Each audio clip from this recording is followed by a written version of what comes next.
November 14, 1965, Ia Drang Valley, Vietnam.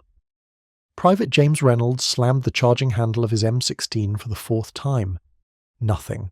The bolt wouldn't move. Around him, North Vietnamese regulars were closing through elephant grass 50 yards out. His rifle, America's rifle, the weapon that was supposed to revolutionize infantry combat, had become 7 pounds of useless plastic and aluminum. Across the clearing, a Viet Cong fighter shouldered his AK-47 and laughed. He yelled something in broken English that Reynolds would never forget. Mattel gun, toy rifle.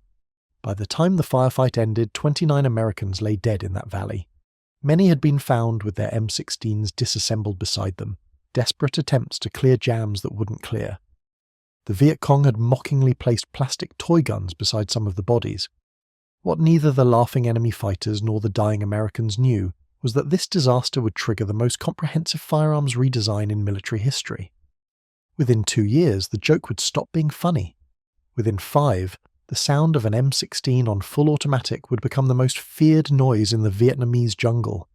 This is the story of how America's plastic rifle transformed from an object of ridicule into a weapon so effective that it would redefine infantry combat for the next 60 years. March 1965. Firebase Alpha, Quang Tri Province. First Lieutenant Robert Beadleman watched his platoon clean their new M16 rifles for the third time that day. The weapons had arrived 2 weeks earlier in wooden crates. No cleaning kits, no technical manuals, just 40 rifles and 10,000 rounds of ammunition. The rifles were revolutionary on paper. At 7.9 pounds, they weighed 2 pounds less than the M14. The 5.56 second cartridge allowed each soldier to carry 300 rounds instead of 120. Rate of fire 700 rounds per minute, faster than any service rifle in history. And the plastic furniture was impervious to jungle rot. McNamara's people had shown them charts. One Pentagon briefing officer had actually said, "This rifle is so reliable, it requires no cleaning." Corporal Michael Chervenak had a different assessment after his M16 jammed 6 times during contact. "Sir," he said, "this thing is a piece of shit." 300 miles north, Senior Colonel Huang Van Tai reviewed captured M16 rifles. His weapons report read, "The American rifle is very light, fires many bullets very fast, but it stops working when dirty. Our fighters report Americans spend more time fixing rifles than shooting them." The AK-47s his soldiers carried were heavier and slower, but Soviet designer Kalashnikov had built them for one purpose: to function in the worst conditions with minimal maintenance. Loose tolerances meant dirt didn't stop it. The Americans had built a precision instrument for a war that required a hammer. The mockery began immediately. Viet Cong propaganda leaflets showed cartoon soldiers holding toy guns. "Mattel makes good toys for Americans. Children," read one. Radio Hanoi called it the rifle that American mothers buy their sons at the 5 and dime. May 26, 1965. Route 9 convoy ambush. Specialist for Gary Westmoreland's M16 fired exactly 14 rounds before the bolt locked on an empty chamber. The magazine still held 16 rounds. The extractor had ripped through the cartridge rim, leaving brass stuck in the chamber with no way to remove it. Westmoreland died trying to transition to his pistol. The after-action report listed cause as user error due to inadequate maintenance. His rifle had been cleaned 4 hours earlier. The pattern repeated across Vietnam. Rifles that worked flawlessly on stateside ranges failed catastrophically in combat. The Army's official position, the M16 was reliable when properly maintained. Failures were user error, except soldiers had never been issued cleaning equipment. The disaster had a simple cause nobody had tested. The M16 was developed with DuPont IMR 4475 powder, clean-burning propellant chosen specifically for the rifle's gas system. But when production began, the Army switched to ball powder, cheaper and more available. Nobody told Colt. Nobody told the designers. Nobody tested it. Ball powder burned hotter and dirtier. It generated 1,000 psi more chamber pressure, increasing cyclic rate from 750 to 850 rounds per minute, beyond design specifications. Carbon residue formed thick cake inside the chamber and gas tube that IMR powder never produced. The M16's direct impingement system, brilliant in simplicity, became its fatal flaw. Hot gas vented directly into the receiver. With clean powder, this worked perfectly. With ball powder, carbon buildup increased friction, which increased heat, which baked more carbon onto metal, creating a self-defeating cycle. The army had also eliminated chrome plating the chamber to save money. The unlined chamber corroded in jungle humidity and allowed extraction failures when carbon-coated cases stuck to walls. And because the Pentagon declared the rifle self-cleaning, no cleaning kits were issued. Soldiers improvised with toothbrushes and dental floss. It wasn't enough. November 4th, 1966. Operation Attleboro. When relief forces reached Charlie Company, they found 24 dead Americans. 21 had died with jammed rifles beside them. One soldier had scratched a message into his M16 stock with a knife. "This rifle killed me." The Viet Cong collected the broken American rifles, not to use them, but to prove a point. Some were photographed being used as clubs. Others were displayed with signs reading, "American technology cannot defeat Vietnamese will." What the enemy didn't know was that congressional fury was building toward an explosion that would force the most comprehensive military small arms investigation in American history. December 1966. The Pentagon. Secretary of Defense Robert McNamara reviewed casualty reports with growing alarm. American casualties were 40% higher than models predicted. Buried in after-action reports was a recurring phrase, "weapon malfunction." McNamara had built his career on data-driven decisions. The M16 had been perfect on paper. Lighter weight, cheaper production, higher magazine capacity. The math was irrefutable. What the spreadsheets hadn't captured was that the rifle didn't work. The redesign had begun with good intentions.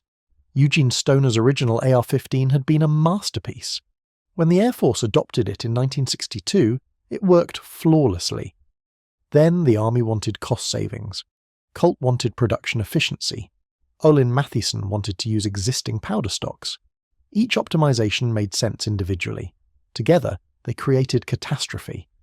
The powder change saved $1.4 million annually. Eliminating chrome lining saved 0.43 per rifle. Skipping cleaning kits saved 1.20 per soldier. Total savings, $3.8 million in the first production year. The cost in American lives was incalculable. January 1967. Paris Island, South Carolina. Drill instructor, Staff Sergeant James Yates, had trained Marines for 11 years.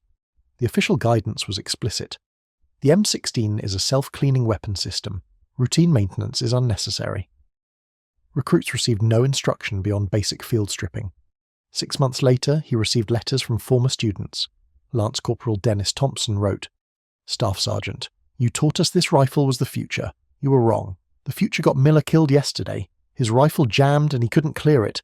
They're sending us to war with cap guns and telling us they're magic." The manufacturing defects went deeper. Original AR-15 chambers were machined to 0.205-inch tolerances. Production M16s, 0.3 inches, 6 times looser. This microscopic difference increased extraction force by 300%. The extractor itself had been redesigned to save 0.08 per rifle. Original springs, 42,000 psi tensile strength. Production springs, 32,000 psi.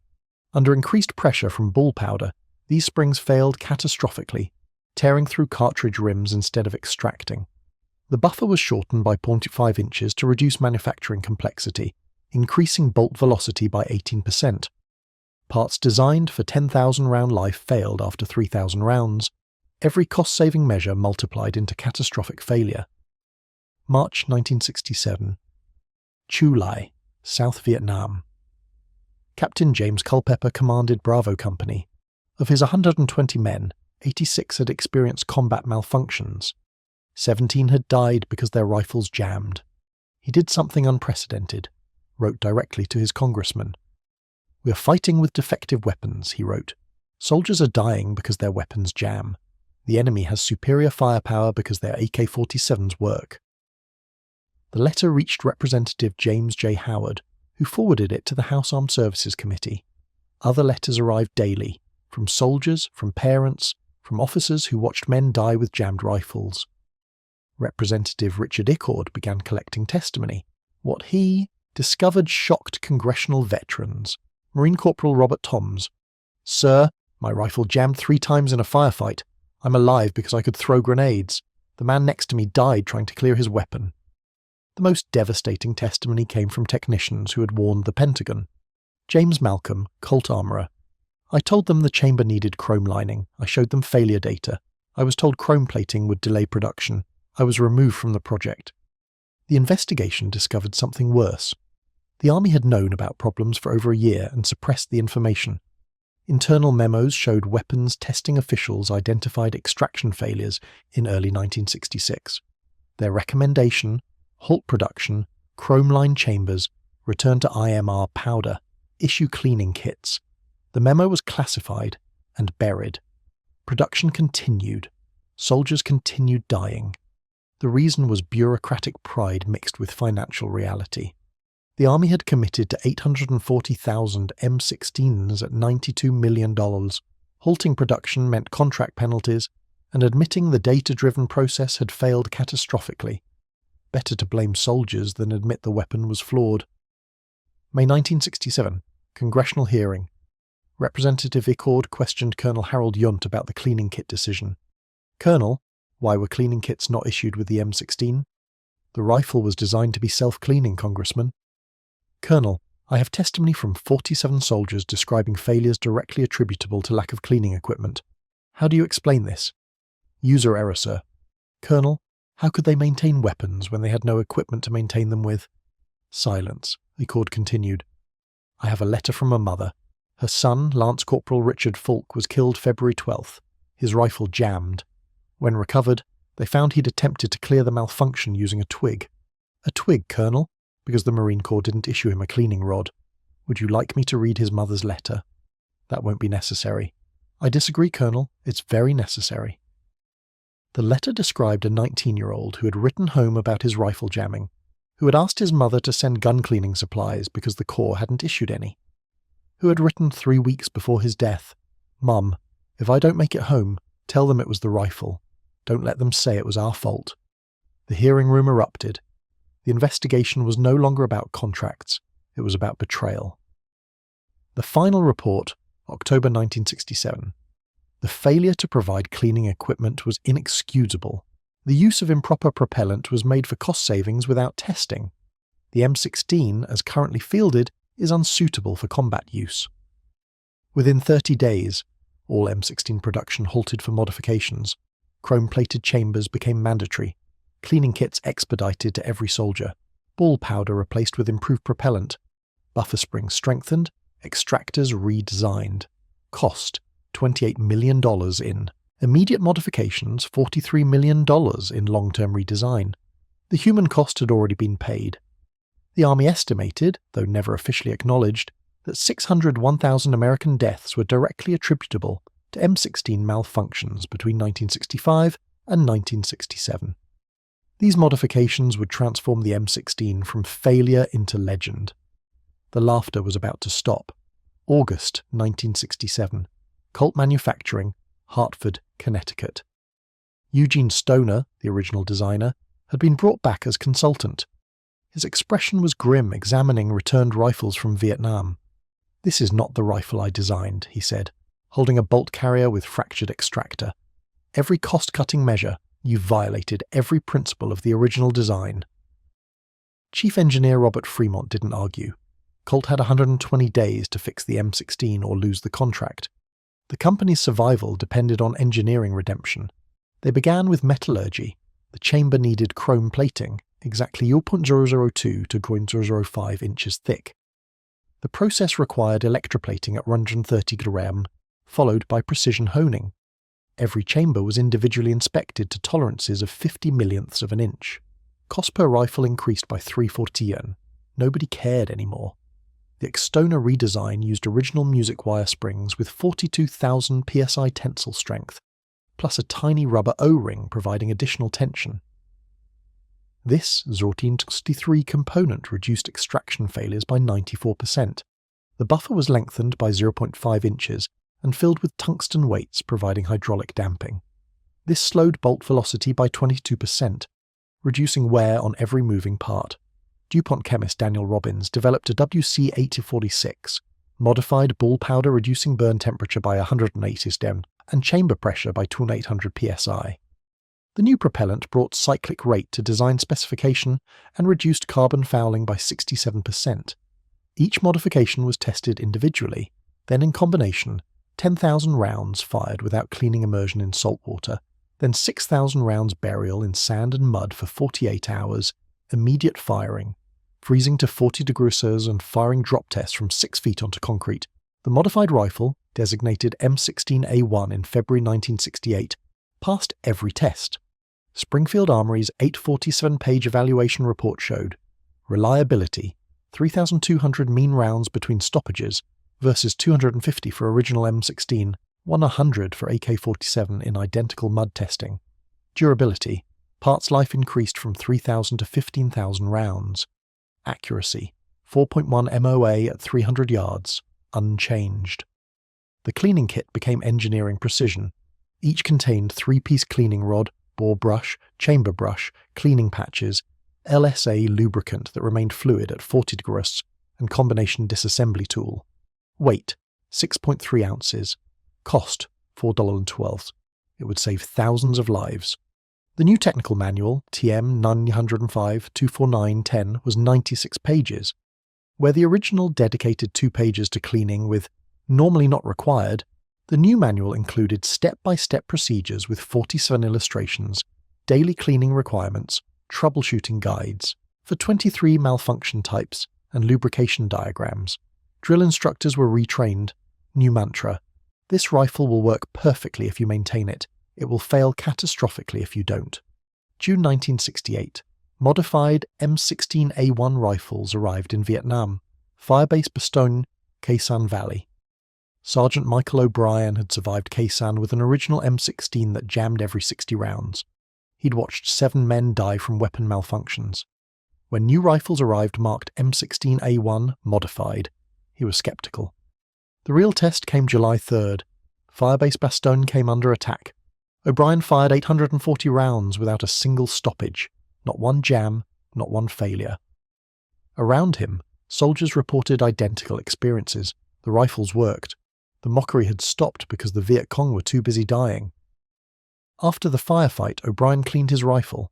Carbon came off in thick flakes, but the rifle had functioned flawlessly. The chrome lining prevented carbon bonding to chamber walls. The new extractor maintained tension through 840 cycles. He wrote his wife, "They fixed it. I don't know how, but they fixed it.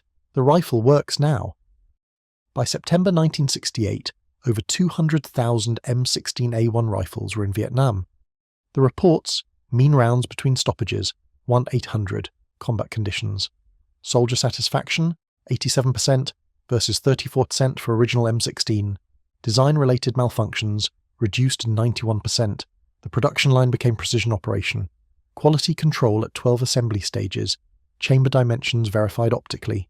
Complete rifles proof-fired before acceptance. Each rifle contained 87 precisely machined parts to automotive engine tolerances with aerospace quality control. Cost per rifle increased from $89 to $137. But American soldiers stopped dying from weapon failures. By 1969, the US had fielded 1.2 million M16A1 rifles. The weapon that had been national embarrassment had become combat-proven success. Now the rifle worked, the enemy stopped laughing and started dying. The psychological reversal was beginning. October 1968, Cu Chi District, South Vietnam. Captain Nguyen Van Minh reviewed battalion after-action reports. American casualties inflicted by his forces had dropped 40% over 4 months, not because of tactics or air support, because of their rifles. In April, ambushes that should have killed 20 Americans killed 12. Firefights that should have lasted 10 minutes ended in 4. Americans who previously spent half their time clearing jammed weapons now maintained sustained fire. More disturbing, the sound had changed. The AK-47 produced distinctive low-frequency thump thump thump at 600 rounds per minute. The M16A1 fired at 750 rounds per minute, with higher-pitched crack that seemed everywhere at once. The supersonic 5.56 mm bullet created a sonic snap arriving before the muzzle blast. You heard the bullet pass before you heard the rifle fire. This psychological effect was profound. The AK's thump gave split-second reaction time. The M16's crack meant you were already in the bullet's path. Captain Min had fought since 1964. He had faced the original M16 and watched Americans die clearing jammed weapons. This new rifle was different. His political officer read from a captured manual. The rifle fires a 55-grain bullet at 3,350 feet per second. This velocity causes fragmentation inside the body, creating wounds far larger than bullet diameter. Min had seen these wounds. The 5.50 Simplicity round was small, but when it struck at close range, the damage was catastrophic. The bullet would fragment after penetrating 4-6 inches, creating temporary wound cavity the size of a grapefruit. The AK's larger 7.62 39mm produced through-and-through wounds, devastating, but survivable. The M16's fragmenting projectile destroyed so much tissue that field medicine was often futile. November 1968. A directive from PAVN headquarters. The American M16 rifle is light and fires many bullets quickly. The high-speed bullet penetrates small trees and bamboo that stop AK bullets. The rifle now functions reliably in all conditions. Adjust tactics. Increase engagement distances beyond 200 meters. Use heavy cover, logs larger than 30 cm, rocks, earth berms, avoid extended firefights, target machine gunners and radio men first. For the first time in the war, Vietnamese forces were modifying doctrine in response to American weapons technology. Private Hoang Duc Thanh survived an engagement near Pleiku. His interview revealed psychological impact. We were in prepared positions, good cover. We'd faced Americans here 3 times before with rifles that jammed. This time was different. We opened fire first, but they didn't stop to clear weapons. They just fired back so many bullets. The sound was like metal being cut, very high, very fast. Comrade Bin was behind bamboo, good cover usually. The American bullets cut through like bamboo wasn't there. Comrade Tam behind a tree 20 cm thick. The bullets went through. We could not advance. Every movement, that high crack sound, and someone fell. We withdrew, left 12 dead. We killed 3 Americans. Before, same ambush. We killed 3, but they killed 2. Now it is reversed. The rifle is different. December 1968. Soviet military observers' assessment. The modified M16 rifle represents significant tactical threat. Previous assessments dismissing the weapon are no longer valid. Lightweight allows 300-400 rounds per man versus 120-180 for heavier weapons. In sustained firefights, this provides overwhelming firepower advantage. The psychological reversal was complete. The weapon mocked as toy was now feared as the most effective infantry rifle in Vietnam. January 1969. Staff Sergeant Willie Johnson's night patrol encountered NVA at 50 meters. The firefight lasted 90 seconds. Johnson fired 87 rounds on full automatic, 7 NVA dead, no American casualties. 1 wounded NVA soldier, waiting for medevac, spoke broken English. He pointed at Johnson's M16. Before, we laugh at this gun. Now, we hear this gun, we run. This, sound means death is faster than fear. Johnson wrote home, "They used to mock our rifles, called them toys, nobody's laughing anymore. When we open up now, they scatter." The acoustic signature had become psychological warfare. PAVN soldiers learned to distinguish the sound from hundreds of meters. The high-pitched crack at 750 rounds per minute was unmistakable. February 1969, CIA interviews with 127 PAVN and VC prisoners reveal the complete reversal. The M16 is the most dangerous American weapon. More than artillery, more than helicopters. You can hide from artillery, you can hear helicopters, but the M16 is everywhere, and when it fires, you're already dead. PAVN Lieutenant. We were told the American rifle was weak, made of plastic. This is propaganda lies. The rifle is very strong, and so many bullets. If you face 1 American with M16, you face 300 bullets. VC Fighter. The worst is the sound. Sharp, like metal breaking. You hear it, and your body knows. Bullets are already in the air. Your friends are falling before your mind understands they are shooting. PAVN Corporal. The fear manifested in tactical changes theatre-wide. Vietnamese forces avoided close-range engagements. Ambush tactics shifted toward mines and booby traps. When direct combat was unavoidable, they attempted engagement beyond 300 meters. But distance brought problems. The M16's 500-meter effective range exceeded the AK-47's 350 meters. At extended ranges, American marksmanship training and accuracy were superior. The tactical calculus had reversed. In 1966, Vietnamese forces sought close combat where M16 unreliability was exposed. In 1969, they avoided close combat where M16A1 reliability was devastating. March 1969. Captain Pham Van Jong's official report after ambush near Firebase Birmingham. Enemy response was immediate and overwhelming. Instead of expected weapon failures, Americans established base of fire within seconds. The M16 rifles produced continuous fire for many seconds. The volume was unprecedented. We could not maneuver. Every movement drew instant fire. After 15 minutes we withdrew, left 23 dead, 17 wounded. Enemy casualties, 3 wounded, none killed. This demonstrates enemy weapon superiority. The rifle that was our advantage has become our greatest tactical problem. The Soviet Union took notice. GRU reports described the M16A1 as the most significant infantry weapons development of the Vietnam conflict. Soviet designers studied captured M16A1s, leading to the AK-74 adopting the small-caliber high-velocity concept Americans pioneered. But the reversal went beyond tactics. It struck at belief. Vietnamese resistance had been sustained by conviction that superior will could overcome superior technology. The AK-47 embodied this philosophy. Simple, rugged, reliable, a people's weapon.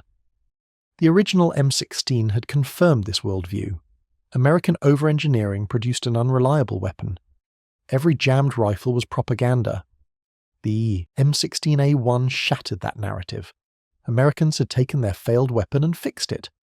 They combined sophisticated engineering with practical reliability. They created a rifle simultaneously lighter, faster, more accurate, and more reliable than the AK-47. This was psychologically devastating because it demonstrated American industrial capacity wasn't just quantity, it was quality. They could identify problems and solve them. They could out-engineer, outproduce, and outfight. April 1969. A captured PAVN political officer's diary revealed the internal crisis. The soldiers are afraid of the American rifle, not just cautious, afraid. They hear that sound and flinch. Some freeze. We were told American technology was weak, but their rifle is very strong, and they have many, and bullets without end. How do we maintain morale when evidence contradicts our teaching? The Americans fixed their rifle. They identified weakness and corrected it. This shows capability we didn't expect. They learn, they adapt, they improve. If they can fix their rifle, what else can they fix? If American industry produces superior weapons in unlimited quantities, how can we win? These are questions I cannot answer, but I think them every time I hear that high crack. The diary revealed what Pentagon reports never captured. The M16A1 hadn't just restored combat effectiveness, it had undermined enemy morale. The weapon became a symbol of American industrial resilience, the capacity to fail, learn, adapt, and prevail. By mid-1969, American units achieved 6.2.1 kill ratio in infantry engagements, compared to 1.8.1 in 1966. The rifle that cost American lives through bureaucratic failure was now saving them through engineering excellence. The Viet Cong had laughed at America's plastic rifles. By 1969, the jungle belonged to them. May 1975. The fall of Saigon. As North Vietnamese tanks rolled through the presidential palace gates, thousands of M16A1 rifles fell into PAVN hands. Rather than being discarded as trophies, these weapons were immediately pressed into service. Vietnamese armourers discovered what American soldiers had learned.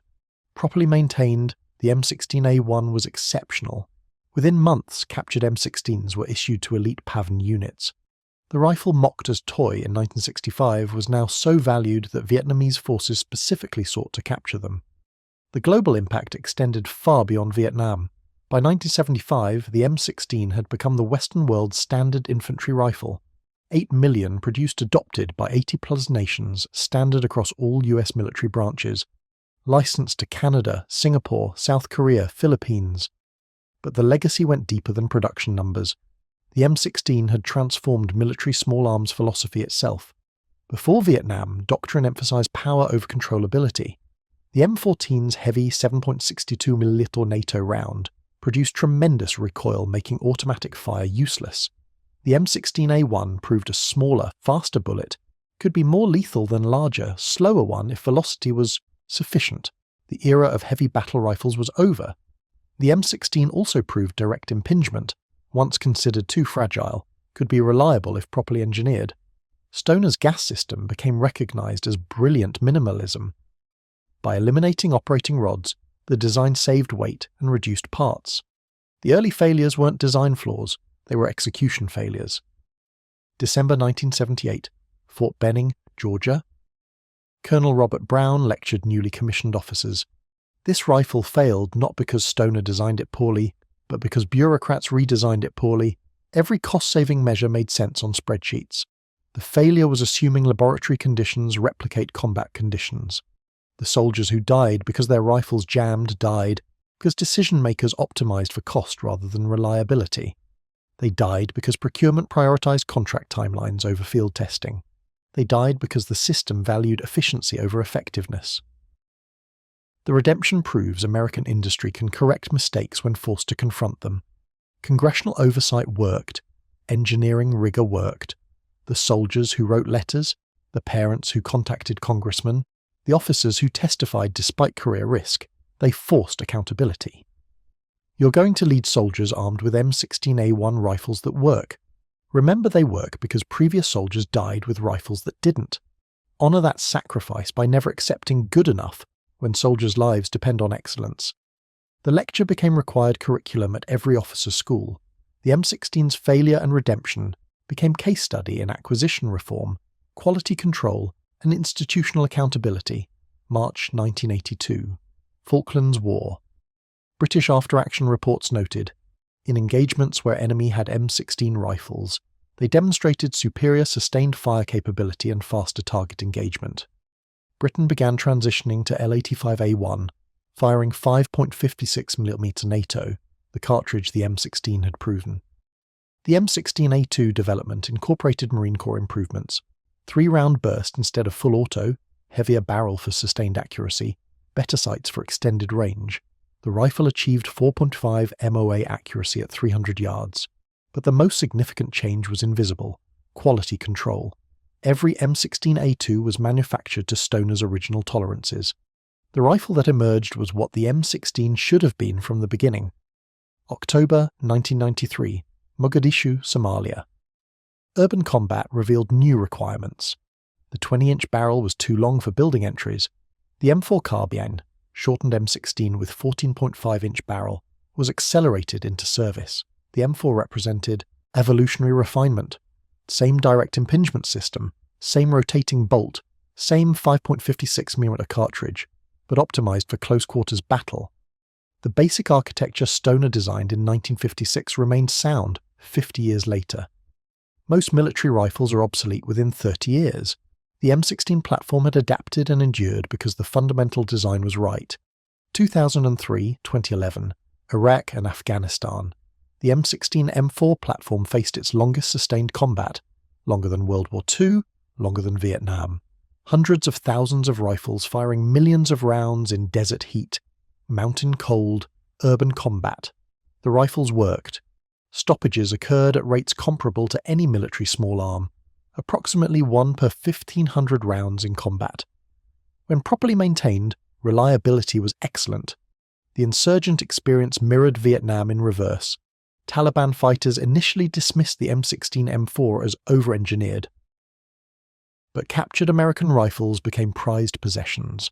A captured Taliban fighter, 2009. The Kalashnikov is the people's weapon. Simple, reliable. The American rifle is more complicated, but in fighting, the American rifle is better. Lighter, more accurate, holds more bullets. If you have oil to clean it, it works perfectly.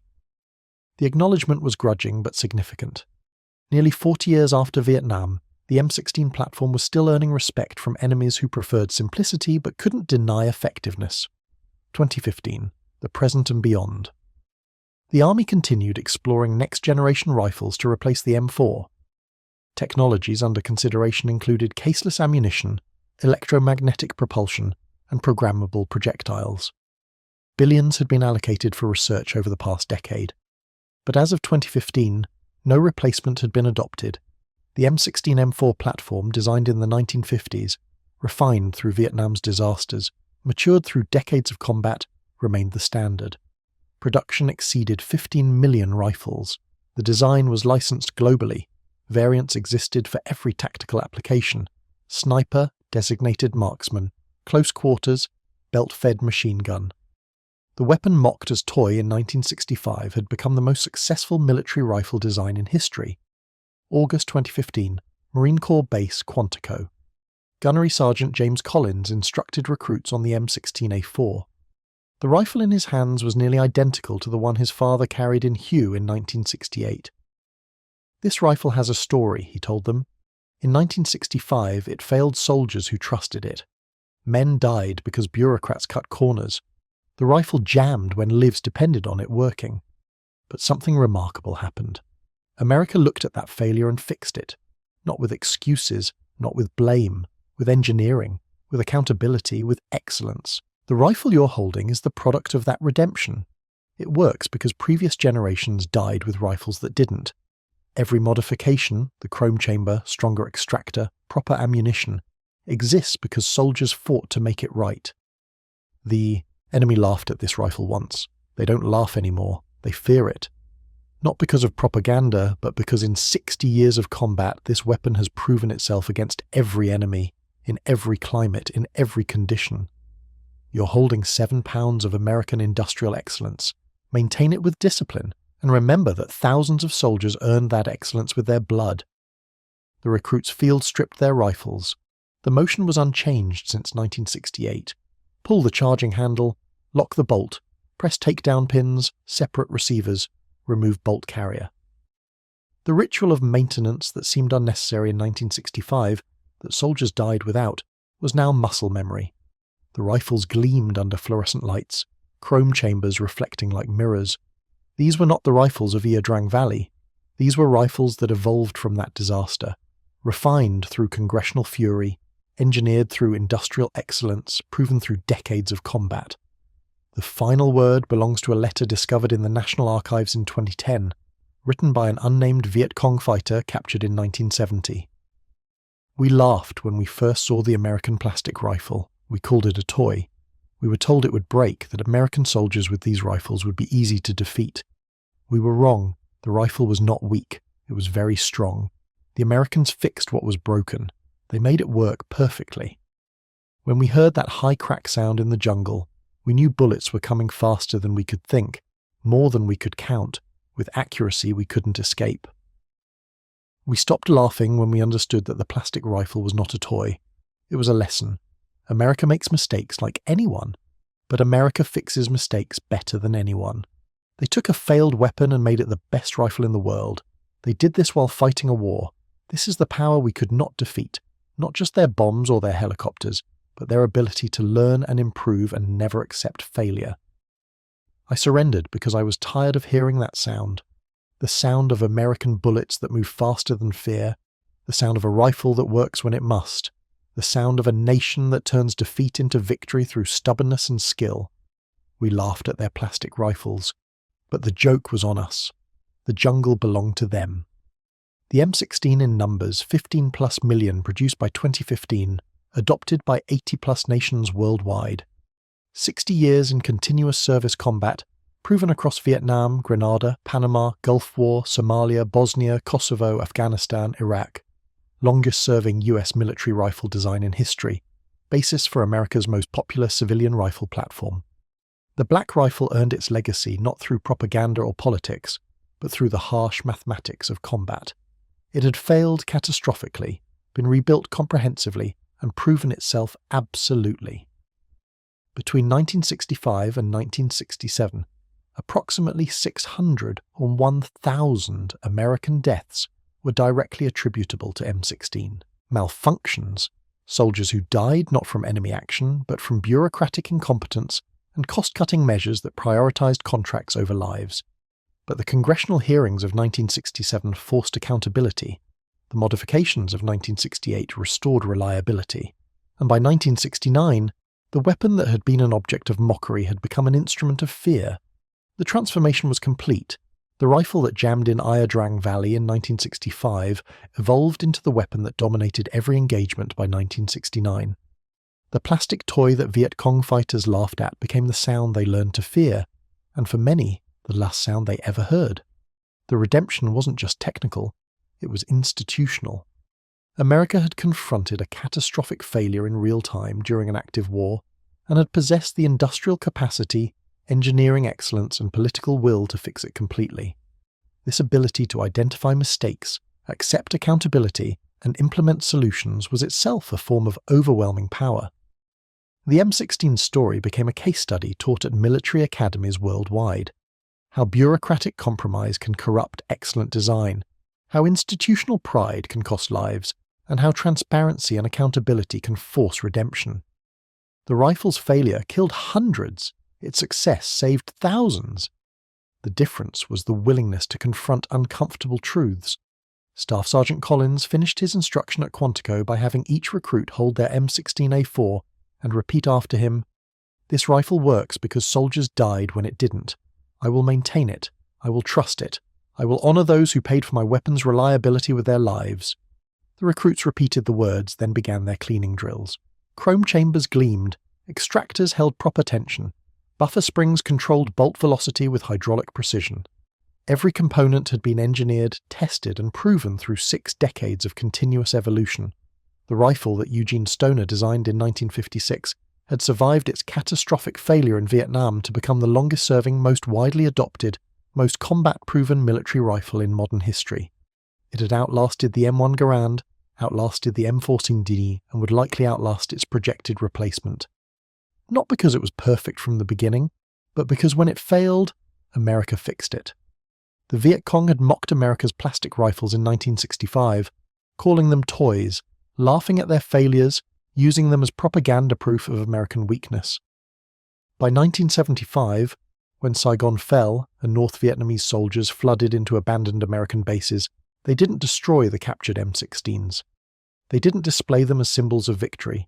They cleaned them, maintained them, and issued them to their best troops. The joke had stopped being funny somewhere between the congressional hearings of 1967 and the firefights of 1969. The laughter had died with the realization that the plastic rifle wasn't America's weakness. It was a demonstration of America's greatest strength. Not the rifle itself, but what the rifle represented. The capacity to fail spectacularly, confront that failure publicly, engineer a solution comprehensively, and emerge with a weapon superior to anything the enemy possessed.